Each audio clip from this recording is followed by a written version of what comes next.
Oh, I arrive, my wheels, I arrive. I come with the heartbeat, bringing life. Bringing life, you come with the motion. We have the energy for laughter.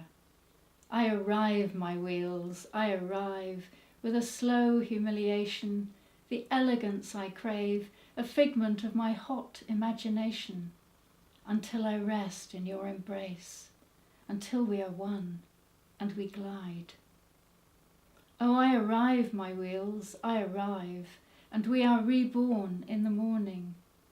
I ease from the upright agony of fire into your enveloping embrace. I arrive, my wheels, I arrive with a keen anticipation to be rescued from the primitive to our shared configuration. Oh, my wheels, I am disabled until we are one, and we glide.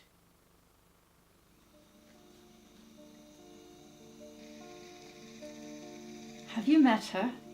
Do you know her? Can you introduce me? Is she really underwater? Have you really seen it? Is she really that disabled? Are you sure it's kosher? There's a lot of people, well, you know, like maybe they don't want to do work. I mean, not everyone with a wheelchair needs it. I just don't think you should make it look this much fun. Sci-fi might be my mythology. Superheroes are never normal. Perilous poking around pointlessly perfect bodies of history convince me to look to the future for role models and lifestyles to aspire to. Currently, I pin my hopes on a chairborne aquanaut to reimagine life as we know it, Jim.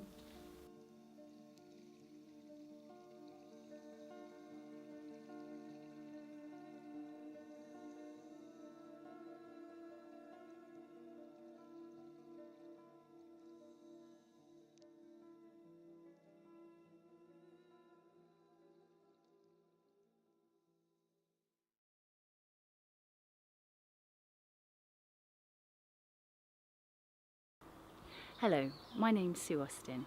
I've been involved in creating the underwater wheelchair for the last 3 years, but also working with Gini and LinkUpArts since 2009. We both have a complete passion for the power of art to both transform preconceptions, open up a thinking space, but also create meaningful social change. As a result, it's been wonderful to be involved with this project, Conversations with the Commissioners, and the privilege of speaking to Philippa and Faith and hearing more about their work within the special educational needs teams, particularly the use of person-centred plans and how the team works to enable people to move out into the world. In response to those conversations, Gini has created an artwork that aims to capture something of the content and energy of that interaction. For several years now, she's integrated a research process into her artistic practice, where she speaks to a number of different people on a particular subject or in a particular environment, and then integrates verbatim parts of their conversation into her resulting poetic response to that situation. We hope this communicates something of the wonderful experience we've had in talking to Philippa and Faith. So we've just had our 4 conversations, or we're just finishing our 4th conversation, Conversing, the artists and commissioners conversing together. And would it be possible to say a few words about how you found the experience? Yeah, obviously, firstly I found it enormously, overwhelming, sort of meeting you both, and you're very inspirational women who produce some fantastic pieces of work through your own life experiences and those of others. And I got to watch the sort of National Lottery Award video that you did, and you know, Thank you. it was sort of breathtaking. I actually felt quite claustrophobic from that. Right. Because it was you were just too free, and I just like want the oxygen tank somewhere. Anyway, so you know, firstly, just meeting you and to be able to share in your experiences and the work that you've done, that was for me really, really sort of a good experience. And secondly, it's also about the sort of thoughts it's provoked within us as a service, and to reflect on what we do, the good practices we've got in place, you know, and the positive impact we're hopefully having on those young people and their families. Excellent. But also in terms of exploring what sort of alternative provisions out there, you know, that could sort of work alongside those young people, be it in schools, be it sort of community, you know, and how what you do could complement what they do or what schools do. And I think it's really interesting how that could be explored further.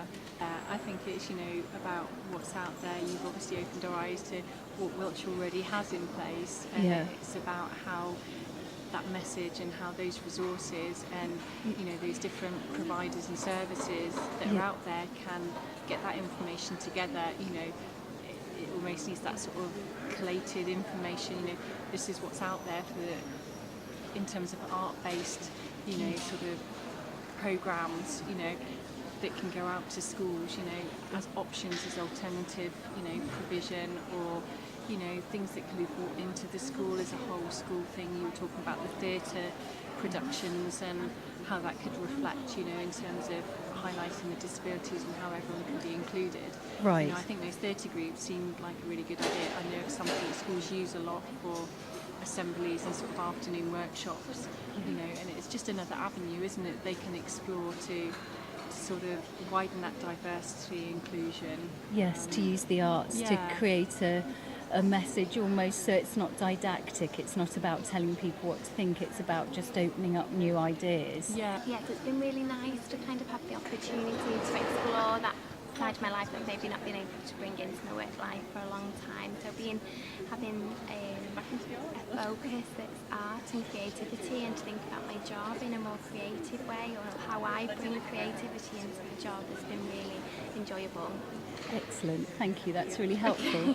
and do you think that will possibly filter in a new way at some point? Yeah, definitely. I mean, it makes me think about how I might approach alternative provision in the future, whether I might try and, you know, offer these opportunities. It would be great if we could find a way of having an alternative provision that we have. It'd be great to have something to offer people where they have an opportunity to be creative and explore the arts themselves. And build it in as part of the offer to be integrated. Of their educational healthcare plan, you know, to be one of their outcomes is, or to achieve an outcome, you know, to be able to bring that into a really, in a solid way, rather than just maybe just a therapeutic way. Actually, in fact, it is part of their plan. Right. Thank you so much.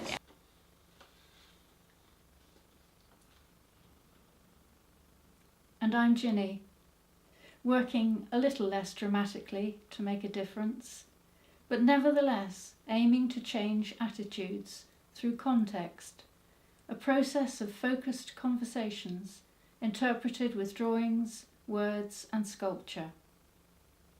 Philippa, Faith, Sue and myself have art in common, but where Philippa and Faith are dedicated to changing the lives of young people with special educational needs and/or disabilities, Sue and I just want to change the world's attitude to disability.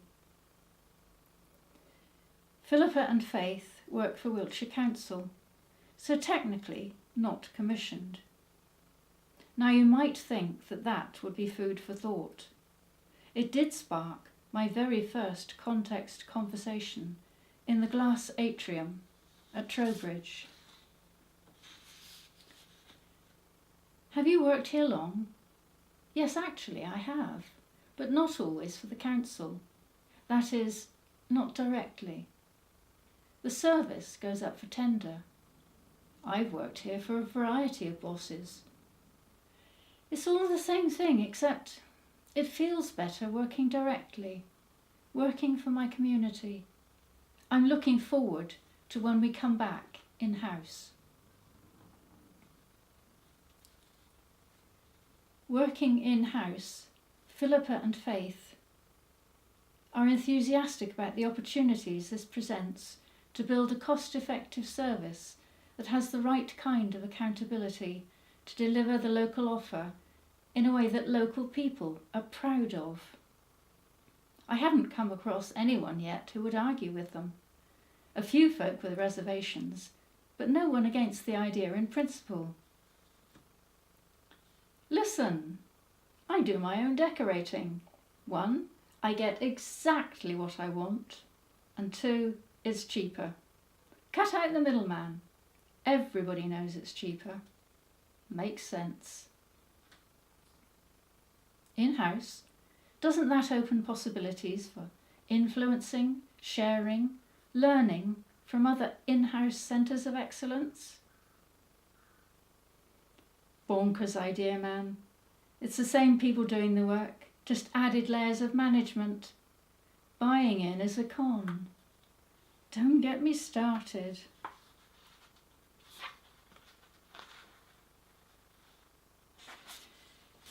This might be the one thing that you take away from our presentation. But for Sue and I, it wasn't the main factor that drew attention to itself.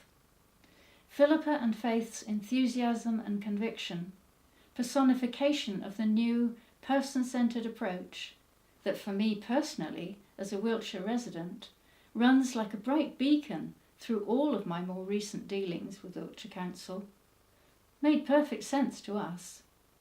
My follow-up conversations with young people, parents, and others in contact with the old system did nothing to change my mind. Actually, I'm finished with school. I go to the job centre. My dad says I need to show willing.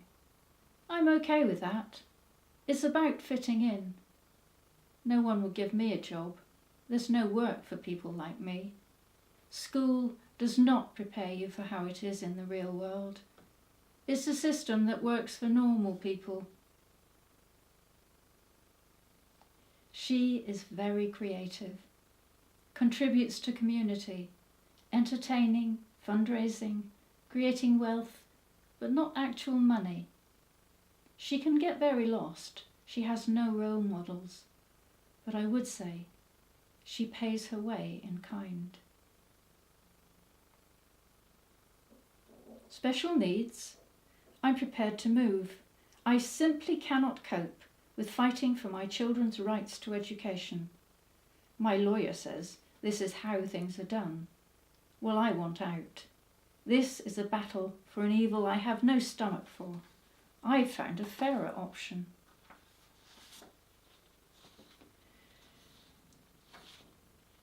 I understand you say I'm too old. I like some of the being old things. I think my parents don't see me as a grown-up, which I think is okay. They do look after me, and I see their point of view. I do see a lot on the autistic spectrum. Having Asperger's is something I share with Einstein. I just want to be normal, not your normal, my normal. Not some social worker idea of normal, my normal. If the New Deal sees that, well, good on it. It wasn't there for me. Okay, if they've got their heads halfway out of their arses, but we will never be normal until everyone, and I mean everyone, gets an education in disability and diversity, inequality and awareness.